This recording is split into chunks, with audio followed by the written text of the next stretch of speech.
नमस्ते। उम्मीद करते हैं कि आप लोग बहुत ही अच्छे होंगे। जैसे कि आप सभी को पता ही है कि बिहार में डिजिटल अनुदान का जो ऑनलाइन फॉर्म है आज से स्टार्ट हो गया है। तो आज की इस वीडियो में आपको हम बताने जा रहे हैं कि अगर आप भी एक किसान हैं, चाहे आपका खुद का खेत है या फिर आप बटाईदार रोपते हैं या फिर खुद का खेत भी है और कुछ बटाईदार भी रोपते हैं, तो आप इस अनुदान के लिए किस तरह से फॉर्म को फिल करेंगे, इसमें कौन सा रसीद आपको लगाना है, किस तरह से कौन सा डॉक्यूमेंट्स आपको अपलोड करना है, मतलब A to Z जो है जानकारी इसमें हम क्लियर करके बताएंगे। साथ ही साथ दोस्तों आपको हम बता दें कि आप सभी को पता ही है कि अगर आप धान का बिचड़ा होता है, जूट होता है, उसके लिए 2 सिंचाई के लिए आवेदन आप कर सकते हैं। वही धान, मक्का वगैरह वगैरह और कोई फसल है दलहनी तिलहनी, तो उसके लिए जो है 3 सिंचाई के लिए आवेदन कर सकते हैं। तो इसमें भी काफ़ी सारे लोग फंस रहे हैं, तो उसको भी हम इसमें कवर किए हुए हैं। मतलब कि कंप्लीट जानकारी जो इस वीडियो में आपको क्लियर करके बताया जाएगा, जिसके माध्यम से आपको पता लगेगा कि जो यहाँ पे डिजिटल अनुदान के लिए फॉर्म 2022-23 खरीफ के लिए आवेदन हो रहा है, उसमें जो कैसे आपको आवेदन करना है, चूँकि किसी प्रकार का मिस्टेक ना हो। तो वीडियो को शुरू से अंत तक लेकर जरूर देखिएगा। वीडियो थोड़ा सा हम लेट देते हैं, बट जो भी जानकारी होता है आपको हम सही बताने की कोशिश करते हैं, चूँकि आप किसी प्रकार का मिस्टेक ना करें। तो चलिए वीडियो को शुरू कर लेते हैं, लेकिन उससे पहले अभी तक आपने इस वीडियो को लाइक नहीं किया है तो प्लीज़ वीडियो को लाइक कर दीजिएगा, क्योंकि आपका एक लाइक मुझे बहुत ज़्यादा मोटिवेट करता है और ऐसे ऐसे वीडियो बनाने के लिए बहुत ज़्यादा एनर्जी देता है। तो प्लीज़ वीडियो को लाइक कर दीजिएगा। तो चलिए आज का वीडियो शुरू करते हैं। सबसे पहले अपने कंप्यूटर के ब्राउज़र में टाइप करना है easy2net.com। नीचे आएंगे तो यहाँ पे बिहार डिजिटल अनुदान खरीफ 2022-23 का बटन मिलेगा, इस पर आपको क्लिक करना है। वैसे मैंने इसका लिंक भी वीडियो के डिस्क्रिप्शन बॉक्स में प्रोवाइड कर दिया है, जहाँ से क्लिक करके डायरेक्टली जो है इस पोस्ट पे आ सकते हैं। यहाँ पे बेसिक मैंने सारा जानकारी आपको बताया हुआ है, आप यहाँ पे पढ़ लीजिएगा, समझ लीजिएगा, ठीक है। यहाँ पे आने के बाद आपको जो है ऑफिशियल वेबसाइट का एक लिंक मिलता है, इस पर आपको क्लिक करना है, या फिर आप चाहें तो यहाँ से डायरेक्ट ऑनलाइन भी अप्लाई यहाँ से कर सकते हैं। तो आपको जो है हमेशा ऑफिशियल वेबसाइट पर ही जाना चाहिए और वहाँ से जो है फॉर्म को आपको फिल करना है, ठीक है। DBT एग्रीकल्चर पे आएंगे तो आप यहाँ पे देखेंगे कि लिंक यहाँ पे एक्टिवेट कर दिया गया है 2022-23 के लिए। तो आपको क्या करना है, आवेदन करे का जो बटन है इस पर आपको क्लिक करना है। जैसे ही आप क्लिक करेंगे तो आपके सामने जो है कुछ इस तरह का इंटरफेस आएगा। हालांकि कुछ प्रॉब्लम था, लेकिन अभी जो इसको सॉर्ट आउट कर दिया गया है, ठीक है। कुछ यहाँ पे जानकारी दिया गया है, जो जानकारी आपको पता होना चाहिए। यहाँ पे देखिए, आपका आधार कार्ड जो है ना, आपके बैंक अकाउंट से लिंक होना चाहिए और आपके पास जो है कंप्यूटराइज रसीद होना चाहिए। हम दिखाएंगे कैसे रसीद होता है, क्योंकि वीडियो हम लेट से बना रहे हैं, तो सारा जो है जानकारी यहाँ पे जुटा कर ही काम कर रहे हैं, क्योंकि आपको जो है किसी प्रकार का मिस्टेक ना हो। यहाँ पे नीचे आएंगे तो और भी कुछ जानकारी यहाँ पे दिया गया है, आप चाहें तो इसको पढ़ सकते हैं, बट आप धीरे धीरे वीडियो को देखिएगा तो सभी चीज़ हम यहाँ पे आपको क्लियर कर देंगे। उसके बाद देखिए, सबसे पहले यहाँ पे क्या करना है, आपको यहाँ पे अनुदान का जो प्रकार है इसमें सेलेक्ट करने का बटन दिया है, इस पर आपको क्लिक करके डिजिटल अनुदान आवेदन का जो बटन एक ही मिलेगा उसको आपको सेलेक्ट करना है। कहा जाता है कि सूचित किया जाता है कि अभी जो है खरीफ मौसम 2022-23 के फसल के लिए जो है योजना लागू किया गया है, आपको ओके करना है। ओके करने के बाद आपके सामने जो है कुछ इस तरह का इंटरफेस आता है, जहाँ पे आप स्क्रीन पर देख रहे होंगे। बताया गया है कि मौसम फसल के लिए जो है योजना लागू किया गया है। ऑनलाइन आवेदन करने से पहले पूर्व जो डिजिटल रसीद है उसको JPG फॉर्मेट में 100 KB में आपको जो है यहाँ पे JPG में स्कैन करके रख लेना है। अगर आप बटाईदार एवं स्वयं बटाईदार की स्थिति में सिंचाई का सत्यापन दस्तावेज JPG फॉर्मेट में आपको स्कैन करके 100 KB में रख लेना है।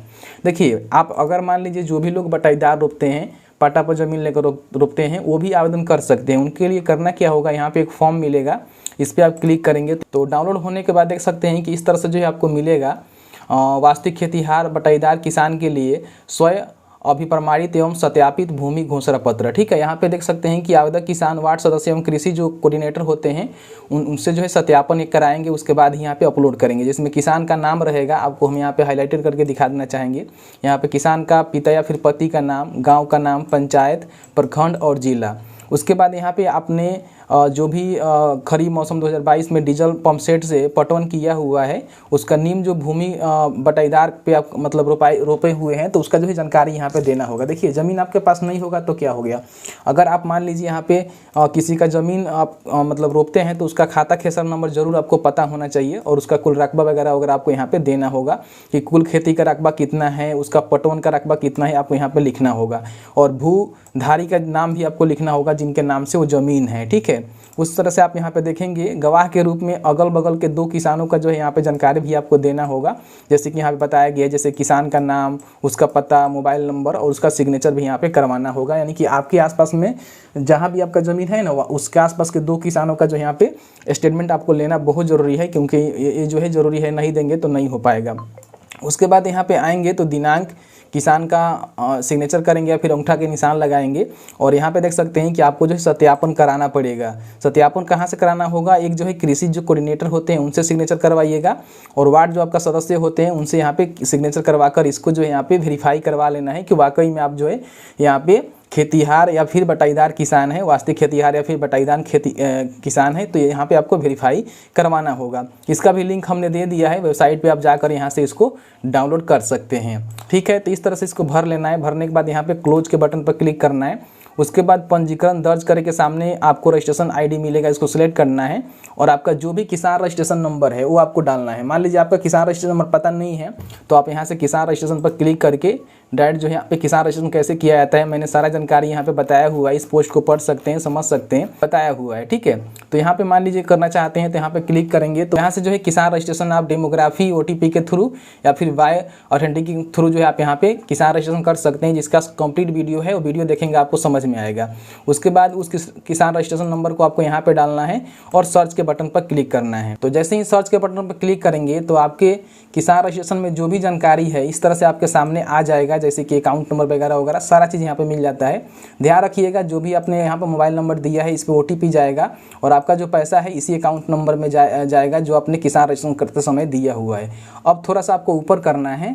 ऊपर करने के बाद यहाँ पे देखेंगे कि डिजिटल अनुदान आवेदन रसीद 29/7/2022 से लेकर 30/10/2022 तक ही मान्य होगा। अब इस बात को समझ लीजिएगा, अगर आपने 29/7/2000 पहले से रसीद यहाँ पे लिया होगा, कैश मेमो लिया होगा, तो आप यहाँ पे आवेदन करेंगे और आपको जो है लाभ नहीं मिलेगा। देखिए यहाँ पे मैंने आपको बताया था कि एक फसल के लिए जो है 2 से 3 बार जो है यहाँ पे आवेदन किए जाएंगे। तो यहाँ पे आपको बताएगा कि आप इस वित्तीय वर्ष खरीफ मौसम के लिए कितने बार आवेदन किया हुआ है। तो देख सकते हैं कि मेरा जो है 0 दिखा रहा है, क्योंकि मैं पहली बार यहाँ पे आवेदन कर रहा हूँ। तो इसके रिलेवेंट आपको हम जानकारी दे देते हैं। देखिए सबसे पहले जो है ज़मीन का ब्यौरा यहाँ पे आपको देना होगा कि आपका जो ज़मीन का मौसम है वो कौन सा है। तो खरीफ है, जैसे कि खरीफ अभी चल रहा है। और फसल का नाम आप देखेंगे तो मैंने आपको बताया था कि धान का बिचड़ा पे जो है 2 सिंचाई के लिए आपको 1200 रुपये मिलेंगे प्रति एकड़ के हिसाब से, और जूट पर भी आपको मिलेंगे। और वही धान, मक्का, दलहन, तेलहन, सब्जी या फिर औषधीय जो सुगंधित पौधे होते हैं उस पर आपको 3 सिंचाई के लिए 1800 रुपये प्रति एकड़ के हिसाब से मिलेंगे। मैं आपको दिखाना चाहूँगा, मेरे पास नोटिफिकेशन है, आप देखेंगे तो यहाँ पे साफ साफ बताया गया है कि मौसमी सब्जी होता है या फिर धान, खरीफ, मक्का होता है, उसके लिए 1800 रुपया देखेंगे यहाँ पे बताया गया है। और वही देख सकते हैं कि धान का बिचड़ा और जूट फसल के लिए 2 सिंचाई के लिए 1200 रुपये यहाँ पे दिए जाएंगे, साफ साफ मेंशन किया गया है। और ये जो है अधिकतम 8 एकड़ के लिए दिए जाएंगे, जैसे कि मैंने आपको बताया ही था। तो यहाँ पे करना क्या है, सबसे पहले देखिए धान का बिचड़ा का आप सिंचाई किए होंगे तो उस सेलेक्ट कर लेंगे, जूट का किए होंगे तो वो भी आप सेलेक्ट कर सकते हैं। जैसे ही सिलेक्ट करेंगे तो इसमें 2 ही आपको मिलेगा सिंचाई करने के लिए, तो आप पहले कर लीजिएगा। अगर आपने दोबारा किया हुआ है तो दोबारा भी आप लॉगिन करके फिर से यहाँ पे कर सकते हैं। ठीक है, तो ये तो मतलब मैंने धान का बिचड़ा का बता दिया। जूट का भी करेंगे तो जूट में भी 2 ही आएगा, जैसे कि आप यहाँ पे देख सकते हैं। लेकिन बाकी धान, मक्का के लिए करना चाहते हैं तो इसमें जो है 3 आपको मिलेगा। ठीक है, 3 सिंचाई के लगभग 1800 रुपये प्रति एकड़ के हिसाब से आपको मिलेंगे, यानी कि 100 डेसिमल के लिए मिलेंगे। इस बात को समझिएगा। ठीक है, तो यहाँ पे आपको क्लियर हो गया। कोई भी दिक्कत होगा तो आप हमें नीचे कमेंट सेक्शन में कमेंट करके बता दीजिएगा। और ये जो है 2 बार 3 बार आप लॉगिन करके यहाँ पे फॉर्म को अप्लाई कर सकते हैं, कोई भी प्रॉब्लम नहीं होने वाला है। उसके बाद यहाँ पे किसान का जो प्रकार है आपको सिलेक्ट करना है कि आप स्वयं खेतधारी है कि बटाईदार रोपते हैं या फिर स्वयं और बटाईदार दोनों रोपते हैं। तो जैसे कि मान लीजिए आप बटाईदार यहाँ पे सिलेक्ट करिएगा ना, तो आपको जो है इस तरह से कुछ इन्फॉर्मेशन आएगा, जैसे कि यहाँ पे देख रहे हैं। देखिए कुल ज़मीन आपको डालना है कि आप जो है कितना बटाईदार रोप रहे हैं, मतलब कितना खेत आप रोपे हुए हैं। तो देख सकते हैं कि 1 एकड़ बराबर 100 डिसमिल होता है, जैसे कि आप सभी को पता ही है। तो मान लीजिए आप अगर यहाँ पे 200 डिसमिल ज़मीन आपके पास मतलब अपने बटाईदार पे रोपा हुआ है तो उसको यहाँ पे डालेंगे। उसके बाद उसका खाता नंबर है तो डाल दीजिए, नहीं है तो अनिवार्य नहीं है, इसको छोड़ भी सकते हैं, कोई दिक्कत नहीं है। उसके बाद थाना नंबर, कुल रकबा डिसमिल में आपने जो है कितना सिंचित किया हुआ है। कुल तो आपका ज़मीन इतना है, लेकिन इसमें से आपने कितना ज़मीन का सिंचाई किया हुआ है वो आपको बेसिकली यहाँ पे डालना पड़ेगा कि कितना डिसमिल आपने सिंचाई किया हुआ है। और अगल बगल का जो भी किसान का आप सिग्नेचर करवाएंगे, जैसे कि मैंने आपको बताया कि आपको जो है इस तरह का फॉर्म मिलेगा। इस फॉर्म में जहाँ भी किसान का 2 किसानों का आप जानकारी देंगे, वही चीज़ जो है आपको यहाँ पर फिल करना है। पहले किसान का नाम और दूसरे किसान का नाम, यहाँ पे अगल बगल किसान का नाम जो है यहाँ पे फिल करना है। मान लीजिए आपके पास कोई और ज़मीन है और भी कहीं कहीं प्लॉट है, तो आप उसको यहाँ पे ऐड न्यू रो पर क्लिक करके इसको ऐड कर सकते हैं, कोई भी आपको प्रॉब्लम नहीं होगा। नीचे आएंगे तो यहाँ पे आपका टोटल जो है डिसमिल इस तरह से ले लेगा। उसके बाद आपका जो है रसीद का जानकारी यहाँ पे भरना है, कैसे भरना है आपको हम बताएंगे। लेकिन यहाँ पे मान लीजिए आप स्वयं करना चाहते हैं, तो स्वयं के लिए सिलेक्ट करेंगे तो यहाँ पे जो है खाता नंबर, खेसरा नंबर, थाना नंबर, कुल सिंचित रकबा कितना है वो डालेंगे और अगल बगल का जो है किसान का जानकारी यहाँ पे फिल करना होगा। तो यहाँ पे बस अंतर यही है। और आपको हम बता दें कि बटाईदार सिलेक्ट करेंगे तो आपको जो है ये वाला फॉर्म फिल करके स्कैन करके आपको अपलोड करना होगा। अगर आप स्वयं कर रहे हैं तो आपको जो है अपलोड करने की कोई आवश्यकता नहीं पड़ेगी, जैसे कि मैंने आपको बता दिया। उसके बाद देख सकते हैं कि डीजल क्रय करने का जो डिटेल्स है भरना यहाँ पे अनिवार्य है, उसका दस्तावेज भी आपको देना पड़ेगा। जैसे कि देखिए, सबसे पहले समझिए कि क्रय की गई डीजल का मूल्य पूछा जा रहा है, रसीद संख्या पूछा जा रहा है और आपने जो रसीद कब लिया था, मतलब तेल आपने कब लिया था उस डेट को आपको डालना है। और आपका जो डेट है 29/7/2022 से लेकर 31/10/2022 के बीच में होना चाहिए, जैसे कि मैंने आपको क्लियर करके बताया। और यहाँ पे भी वो मेंशन किया गया है कि 30/10/2022 तक मान्य ही होगा, इस बात को समझिएगा, ठीक है।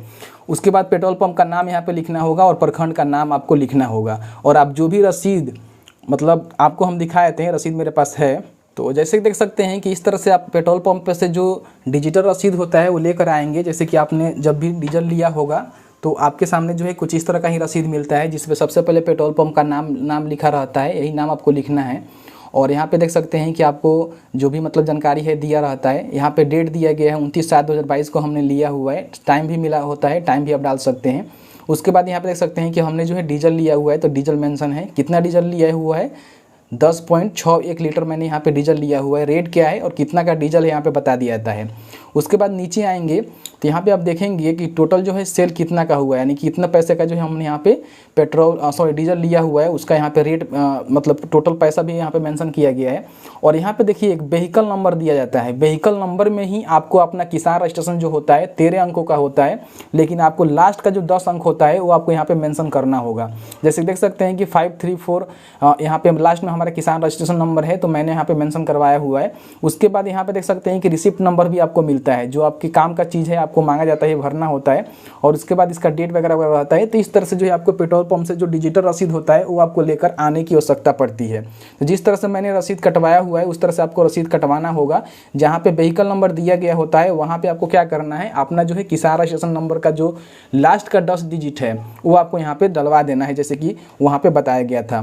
और इसी पे आपको सिग्नेचर करना है और इसको आपको अपलोड करना पड़ेगा। तो इस तरह से इसको बनवा लीजिएगा। मैंने आपको सारा जानकारी बता दिया। तो यहाँ पे आपने जितना का भी डीजल लिया हुआ है उतना आप लिख देंगे, जैसे कि मैंने इतना का लिया हुआ है। रसीद संख्या मेरे पास जो भी मिला हुआ था, जैसे कि तो इस तरह से रसीद संख्या, उसके बाद यहाँ पे डेट डालना है, पेट्रोल पंप का नाम डालना है, रसीद के ऊपर मिल जाता है। और ये पेट्रोल पंप जो है कौन सा प्रखंड में है वो आपको यहाँ पे टाइप कर देना है।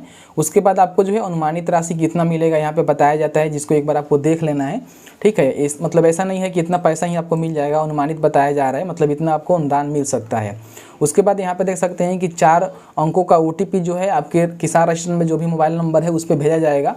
तो आपको क्या करना है कि यहाँ पे गेट OTP के बटन पर क्लिक करना है। तो जैसे ही गेट OTP के बटन पर क्लिक करेंगे तो आपके मोबाइल के लास्ट में देख सकते हैं कि यहाँ बताया जा रहा है इस नंबर पे जो है एक OTP सेंड किया गया है। तो मैंने यहाँ पे OTP डाल दिया है। अब यहाँ पे वैलिडेट एंड अप्लाई के बटन पर क्लिक करेंगे। तो जैसे ही आप वैलिडेट एंड अप्लाई के बटन पर क्लिक करते हैं तो आपके सामने जो है कुछ इस तरह से इंटरफेस आता है, जैसे कि आप स्क्रीन पर देख रहे होंगे।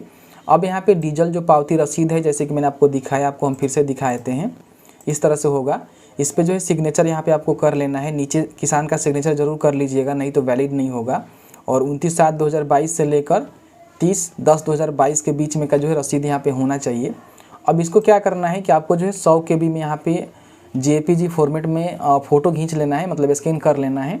और उसके बाद यहाँ पे चूज फाइल के बटन पर क्लिक करके इस तरह से रसीद को यहाँ पे सिलेक्ट कर लेना है। देख सकते हैं कि मैंने जो यहाँ पे रसीद को सिलेक्ट कर लिया है। नीचे आएंगे तो यहाँ पे इसका साइज़ वगैरह बताया गया है, जिसको आप देख लेंगे।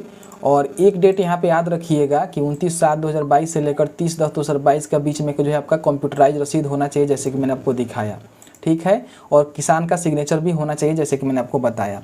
अब यहाँ पे एक शपथ पत्र पर लेना होता है, तो उसके लिए आपको यहाँ पे टिक करना होता है और उसके बाद यहाँ पे सबमिट के बटन पर क्लिक करना होता है। और साथ ही साथ अगर आप बटाईदार में आवेदन करना चाहते हैं तो आपके सामने जो है कुछ इस तरह का इंटरफेस आएगा। यहाँ पे 2 डॉक्यूमेंट्स आपको अपलोड करने होंगे, जैसे कि डीजल का पावती अपलोड करना होगा और वास्तविक खेतिहार बटेदार का जो प्रमाण पत्र है, जैसे कि मैंने आपको दिखाया, इसको भर के स्कैन करके आपको जो है यहाँ पे अपलोड करना होगा और दोनों का साइज़ जो है 100 KB रहेगा, जैसे कि मैंने आपको बताया। उसके बाद यहाँ पे आपको सबमिट के बटन पर क्लिक करना होगा, तो आपका जो है फॉर्म यहाँ पे सबमिट हो जाएगा। जैसे कि आपने देखा कि मैंने यहाँ पे डिटेल्स में सारा जानकारी आपको समझाने की कोशिश किया हुआ है कि किस तरह से फॉर्म को आपको फिल करना है। फॉर्म को फिल करने के बाद फाइनल सबमिट करने के बाद एक रिसीविंग मिलता है। उस रिसीविंग को आप चाहें तो अपने कृषि जो कोऑर्डिनेटर होते हैं उनके पास जमा करा सकते हैं, क्योंकि उनके द्वारा जो है इसका एक ऐप होता है, उसका फिजिकल सत्यापन किया जाता है, मतलब वेरीफाई किया जाता है।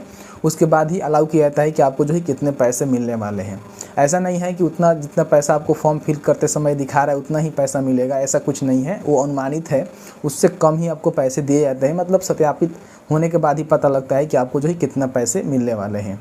या फिर आप जमा भी नहीं करेंगे तो आपका जो किसान सलाहकार है या फिर जो किसान कोऑर्डिनेटर है उनके द्वारा कॉल भी आ सकता है वेरिफिकेशन के लिए, तो आपको वेरिफिकेशन करवाना पड़ेगा। उसके बाद ही आपको अनुदान का जो पैसा होगा आपके अकाउंट में सेंड किए जाएंगे, जहां तक मैं समझता हूं। तो बस एक छोटा सा प्रोसेस है, या फिर वेरीफाई ना भी हो आपके कंडीशन में, या फिर आपके कंडीशन में वेरीफाई हो भी सकता है, कुछ कहा नहीं जा सकता है। तो उम्मीद करते हैं कि मैंने जो है सारा चीज़ यहाँ पे कवर करने की कोशिश किया हुआ है। फिर भी आपके मन में किसी प्रकार का कोई प्रश्न है तो आप हमें नीचे कमेंट सेक्शन में कमेंट करके बता सकते हैं, हम उसको रिप्लाई करके बताने की कोशिश करेंगे। या फिर ज़्यादा कुछ दिक्कत है तो आप हमें मेल, इंस्टाग्राम या फिर फेसबुक और ट्विटर, टेलीग्राम पे भी आप हमें कमेंट करके या फिर मैसेज भेजकर बता सकते हैं। तो आज की इस वीडियो में इतना ही। चलिए मिलते हैं एक नए वीडियो में एक नए टॉपिक के साथ। तब तक के लिए वीडियो देखने के लिए आपका बहुत बहुत धन्यवाद। आप जहाँ भी रहें सुरक्षित रहें, स्वस्थ रहें। बहुत बहुत धन्यवाद।